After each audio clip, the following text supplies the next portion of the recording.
میرے رسول پاک علیہ السلام کو جلال آتا تھا. کن کن باتوں پہ آج کچھ باتیں کرنی ہیں جن باتوں سے حضور ناراض ہو جاتے ہیں.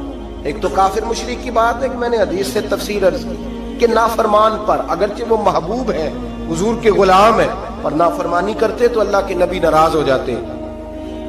مشکاہ شریف میں حضرت عبداللہ بن عمر رضی اللہ تعالیٰ عنہ حدیث کے راوی ہیں, فرماتے ہیں صحابہ بیٹھ کے تقدیر پر بحث کر رہے تھے. کون؟ ہماری طرح کے ان پڑھ بندے نہیں جس پھٹے پہ بیٹھتے ہیں دین میں بات کرتے ہیں, جس چوک پہ بیٹھتے ہیں اپنی اور 5-7 مسئلے سب نے یاد کیے, کہتے ہیں مولویوں کی پتہ ہے, ان کو کیا خبر ہوئی, ان کو کیا پتا ہوتا ہے. مجھ سے سنو, سب سے بڑا مفتی تو میں ہوں, شیخ القرآن کی 2-4 ڈگریاں اس جیب میں اور شیخ الحدیث کی اس جیب میں ہے. مولوی بیچارے کو کیا پتا, وہ تو روٹی کھاتا رہا ہے 8 سال مدرسے میں, اس کو کیا خبر. اپنی مرضی کا مسئلہ, اپنی مرضی کا فتویٰ. اب لوگ علماء کے پاس بھی جب آتے ہیں تو رائے لینے نہیں آتے, رائے دینے آتے ہیں. 2-4 بندہ رائے دے جاتا ہے, کہتا ہے جناب اس طرح کہا کریں لوگ جب آپ کے پاس آتے ہیں, بلکہ لوگ ہمیں بتاتے ہیں یہ باتیں سنایا کریں, وہ والی بات نہ بیان کیا کریں. میرے بھائی سنیں, نبی کریم علیہ السلام تشریف لائے مسجد نبوی میں تو صحابہ تقدیر پر بحث کر رہے تھے. حضرت عبداللہ بن عمر رضی اللہ تعالیٰ عنہ فرماتے محبوب آئے, حضور نے سن لیا اور میں نے حضور کے چہرے کو اس طرح سرخ دیکھا جیسے آگ کا انگارہ سرخ ہوتا ہے. جلال نبی کریم کے چہرے پر. حضور نے فرمایا کیا باتیں کر رہے ہو, کیا باتیں. بول پڑے بریلی کے امام, کہنے لگے غضب سے ان کے خدا بچائے, غضب سے ان کے خدا بچائے. کیا باتیں کر رہے ہو, تقدیر پہ بحث کر رہے ہو. یا رسول اللہ گفتگو کر رہے تھے. میرے محبوب نے فرمایا تم سے پہلی امتیں تباہی اس لیے ہوئی ہیں کہ وہ بحث کرتی تھی, اور میں خبردار کسی نے تمہیں اجازت نہیں دی بات کرنے کی, جو میں کہتا ہوں وہ مان جایا کرو, اس لیے کہ میں اللہ کا رسول بن کے تشریف لایا ہوں. کسی نے تمہیں اجازت دی. جلال فرما, ہر آدمی بات کر رہا ہے, ہر آدمی بحث کر رہا ہے, ہر آدمی گفتگو کر رہا ہے. جو ٹی وی پہ بیٹھتا ہے وہ کہتا ہے فلاں کو ٹھیکیدار ہے, مجھے بھی تو اتنی باتیں آتی ہیں. ہر آدمی گفتگو کر رہا ہے. کس نے منع کیا ہے؟ جب تو ٹی وی پہ گیا تھا, اینکر پرسن بنا تھا, تو نے صحافت کی ڈگریاں دی تھی, پولیٹیکل سائنس میں تو نے کتنے ایم اے کیے, وہ تو نے جمع کرائی تھی. تو دین پہ بحث کر لا, ہمیں بھی کوئی ڈگری دکھا, تو نے کہاں سے پڑھا ہے, کوئی بات سنا, تو کس کا شاگرد ہے, کو اپنی سند ثابت کر. ایسے ہی بات کرنے کی اجازت کیسے دے دی جائے؟ حبیب کریم علیہ السلام نے سب سے پہلے اس بندے سے اظہار ناپسندیدگی فرمایا, جلال فرمایا, جو علم اس کے پاس نہیں ہوتا اور دین کے معاملات میں بحث کرتا ہے, تکرار کرتا ہے. بانج علموں جو کرے فقیری, وہ کافر مرے دیوانہ ہو. میرے رسول پاک علیہ السلام ناراض ہے. پھر دوسرا جلال میرے نبی پاک نے بے ادب پہ فرمایا, بے ادب پہ. ابو داؤد, ابن ماجہ, سیاستہ سے روایت عرض کر رہا ہوں. نبی کریم علیہ السلام بازار میں نکلے, گلی میں نکلے, ایک آدمی کو دیکھا, اس نے خانہ کعبہ کی سمت منہ کر کے تھوکا. کعبے کی طرف نہیں, کعبے کی سیدھے پیر کیے ہوئے ہیں. کہتے ہیں قرآن تو بڑا پڑھ رہا ہے نا, چلو کعبے کو پیر کیے ہیں تو پھر کیا ہر گیا. جی یہ کہیں کہاں لکھا ہوا ہے کہ کعبے کو پیر نہیں کرنے چاہیے؟ کس حدیث میں لکھا ہے؟ آؤ میں دکھاؤں کس حدیث میں لکھا ہے. میرے محبوب پاک سید عالم صلی اللہ علیہ وسلم مدینے میں, یہ سیاح کی روایت کر عرض کر رہا ہوں, کان اور آنکھیں اور دل کھول کے رکھا کرے.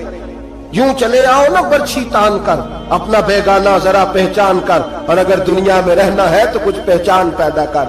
لباس خضر میں یہاں سینکڑوں راہزن بھی پھرتے ہیں.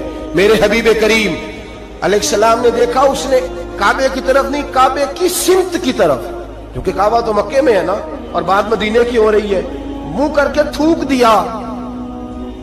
اور تھوک کے وہ شخص چلا گیا. آمنہ کے معصوم لال نے ارشاد فرمایا کون ہے یہ؟ حضور فلاں مسجد کا امام ہے. حضور نے فرمایا آج کے بعد نماز نہ پڑھائے, آج کے بعد نماز نہ پڑھائے. نماز مصلی پہ کھڑا ہونے لگا تو صحابہ نے کہا بھائی پیچھے ہٹ جا, تو نہیں پڑھا سکتا. اس نے کہا وجہ, کہنے لگے جس محبوب نے کو اللہ نے نماز دی ہے اسی رسول نے تیری امامت سے منع فرما دیا ہے. نماز والے نبی نے منع کر, تو نہیں پڑھائے گا. بھاگا حضور کے دروازے پہ, یا رسول اللہ کیا ہوا؟ فرمایا تو نے کعبے کی سمت منہ کر کے تھوکا ہے, تو نے بے ادبی کی ہے.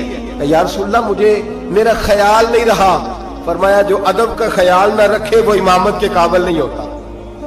جو ادب کا خیال نہ رکھے وہ امامت کے, معافی مل گئی اسے معافی, لیکن امامت کی اجازت جو کعبے کی بے ادبی کرے وہ امامت کے قابل نہیں، تو جو مدینے والے رسول کی بے ادبی کرے، جو والدین مصطفیٰ کی بے ادبی کرے، جو صحابہ اور اہل بیت کی بے ادبی کرے، وہ امامت کے قابل۔ دشمن احمد پہ شدت کیجئے، ملحدوں سے کیا مربت کیجئے، شرک ٹھہرے جس میں تعظیم حبیب، اس برے مذہب پہ لعنت کیجئے۔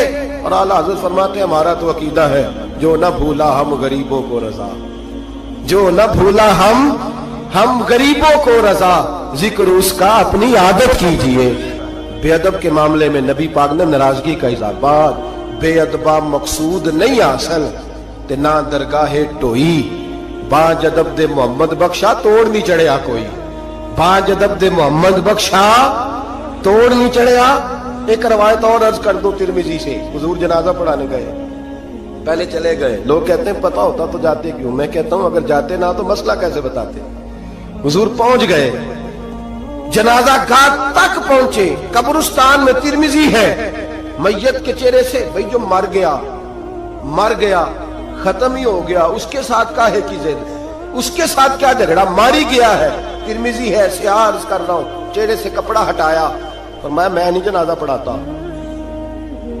اب جس کو لوگ کفن غسل دے کے آئے ہیں تھا تو مسلمان ہی نا، لیکن میرے معبود کا جلال دیکھیں، غضب سے ان کے خدا بچائے، قبرستان تک آئے، کپڑا ہٹایا، فرمایا نہیں پڑھاتا جنازہ۔ صحابہ نے کہا حضور پڑھائے، نہیں پڑھاتا، حضور بے نمازی تھا، فاسق تھا، کیا جرم تھا، فرمایا میں نہیں جنازہ پڑھاتا، یہ میرے عثمان غنی سے بغض رکھتا تھا، یہ میرے عثمان غنی سے، عثمان سے بغض رکھے، یہ ہے میت کسی بے ادب کی منہ دکھانے کے قابل نہیں ہے، ان کے دشمن پہ لعنت خدا کی، رحم پانے کے قابل نہیں ہے۔ رسول پاک علیہ السلام تو مر جائے، حضرت عثمان کا دشمن تو جنازہ نہیں پڑھاتے، تو زندوں کے ساتھ دوستیاں کرے پھرتا ہے، تو زندوں کے ساتھ تعلق بنائے پھرتا ہے۔ دشمن احمد پہ شدت کیجیے میرے نبی کریم۔ پہلی بات تو حضور نے بحث کرنے والے پہ جلال کیا، دوسری بات میرے نبی کریم سید عالم صلی اللہ تعالی علیہ وسلم نے جلال فرمایا اس شخص پر جو شخص بے ادبی کرتا ہے، جلال۔ تیسرا جلال فرمایا حضور نے، ایک شخص نے آ کے عرض کی یا رسول اللہ صلی اللہ علیہ وسلم ہمارے محلے کا امام مسجد لمبی نماز پڑھاتا ہے، لمبی نماز پڑھاتا ہے۔ اب دیکھیں نا ایک اور حال بھی ہو سکتا تھا، حضور بلاتے ہیں، تھپکی دیتے، کہتے ہیں یار آہستہ آہستہ پڑھایا کر، چھوٹی نماز پڑھایا کر، یہ بھی ہو سکتا تھا، لیکن حدیث میں جلال ہے میرے نبی کا۔ حضور نے امام کو بلایا، فرمایا لمبی نماز کیوں پڑھاتا ہے؟ کہا حضور میرا دل کرتا ہے۔ حضور کو جلال آیا، فرمایا میں لوگوں کے دلوں میں دین کی محبت پیدا کرتا ہوں، تو نفرت پیدا کرتا ہے، تو نفرت پیدا کرتا ہے۔ یا رسول اللہ صلی اللہ تعالی علیہ وسلم حکم کیا ہے؟ فرمایا جب لوگوں کو پڑھا تو چھوٹی پڑھایا کر، اور جب خود پڑھنی ہو تو جتنی مرضی لمبی پڑھا کر، تمہیں اجازت ہے، یہ تمہیں اجازت۔ جلال فرمایا نبی پاک نے اس امام پر، امام پر اگر جلال ہے نبی نماز پڑھانے کا، تو یہاں تو جلسہ 6 گھنٹے کا ہوتا ہے، 9 گھنٹے کا جلسہ ہے، اے ان مقامی نعت خانے، اے ان ملتانی نعت خانے، اے ان پتہ نہیں کیڑے کیڑے نعت خانے، اللہ بہتر جانتا ہے، خدا خیر کرے۔ اور پھر نعت خان صاحب بھی سٹیج پہ کھڑے ہوتے ہیں، ہم تو چھوٹے لوگ ہیں تو اب بیک ہی ہو گئے ہیں، پروگرام بنایا کہ باجی جاؤ، میں بچوں سے کہتا ہوں یہ تو نہیں نہ ہو سکتا ساری دنیا غلط ہے اور ہم سے ہی ہے، جو خود ہی سجدہ صاحب کر لیتے ہیں، ہم بیک ہو جاتے ہیں، عجیب چکر ہے۔ پھر اس نے 6-7 رکے پکڑے ہوئے ہیں، کہتا مینوں فرمائش آ گئی ہے، یہ بھی میں نے فرمائش پڑھنی ہے، یہ بھی، ہمیں فرمائش بھی کوئی نہیں کرتا کہ بے نمازی کی سزائیں تو سنا دے ذرا، ہمیں کوئی نہیں فرمائش کرتا کہ جس نے داڑھی نہیں رکھی اس کا جرم کیا ہے، 2 حدیثیں سنائے تو صحیح، ہمیں فرمائش بھی کوئی نہیں کرتا۔ فرمائشیں بھی ساری انہیں کرتے ہیں جو 1.25 منٹ میں جنت میں پہنچا دیتے ہیں، 1.25 منٹ لگتا ہے وہ سامنے جنت ہے، اللہ ہی معاف فرمائے۔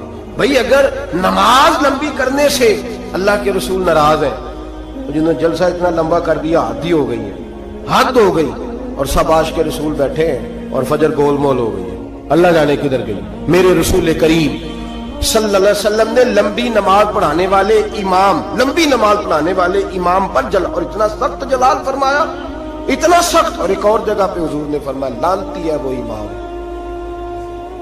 ملعون، اپنی اصلاح کے لیے بات کر رہا ہوں، ملعون ہے وہ امام جو لوگوں کو نماز پڑھاتا ہے پر اس کے نمازی اس سے راضی نہیں ہوتے۔ راضی کیا مطلب کہ زبردستی مسلط ہوا ہے، زبردستی مسلط ہوا ہے، وہ نہیں چاہتے اس کے پیچھے نماز پڑھنا، ہاں اگر کوئی ذاتی اناد کی وجہ سے ایسا کرتا ہے تو وہ اس حدیث کے زمرے میں ذاتی اناد ہے اس کو کہ میں آخیا سی میرے ابا جی دی قبر تے 3 قرآن کٹھے پڑھنے نہیں تے مولوی آیا نہیں بچے لے کے. یہ ذاتی اناد، یہ ذاتی اناد ہے.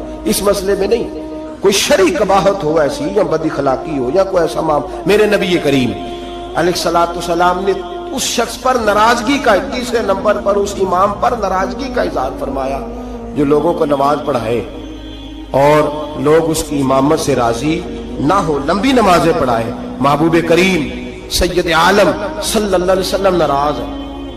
نمبر 4 محبوب پاک اس شخص سے ناراض ہوتے ہیں جو غلط بات کرتا ہے، جو اپنی چلاکی کے طور پہ نہ چلے. حضور کے پاس مقدمہ آیا، ترمذی میں موجود ہے. 2 آدمیوں کا مقدمہ تھا، ایک نے کہا جی میری ہے زمین، دوسرے بھائی نے کہا میری ہے. نبی پاک نے فرمایا ہو سکتا ہے تم چرب زبانی دکھاؤ اور فیصلہ اپنے حق میں کسی سے کرا لو. آج تو فیصلہ کرا لو گے تو قیامت کے دن کیا کرو گے؟ آنکھوں میں آنسو آ گئے، دونوں دستبردار ہو گئے. کچھ لوگ اپنی تیزی دکھاتے ہیں، تیزی فن کا مظاہرہ کرتے ہیں، بڑھ بڑھ کے بولتے ہیں، کہتے ہیں سامنے والا تو بیوقوف ہمارے ہتھے آ گیا. وہ میں جیسے کہتا ہوں ویسے ہی کر لیتے ہیں. آج بھی میں گیا تھا چکر دے آیا ہوں، 2-4 منہ پہ تعریفیں کی ہیں، واپس آ کے میں نے غیبت شروع کر دی. حضرت امام سیوطی رحمۃ اللہ علیہ فرماتے ہیں جو آدمی لوگوں کی تعریفیں منہ پہ کرے پیچھے غیبت کرے، اللہ لوگوں کے دلوں سے اس کی محبت کھینچ ڈالتا ہے. وہ جتنا مرضی اپنے آپ کو تیز بنا کے لوگوں کے سامنے پیش کرے ممکن نہیں.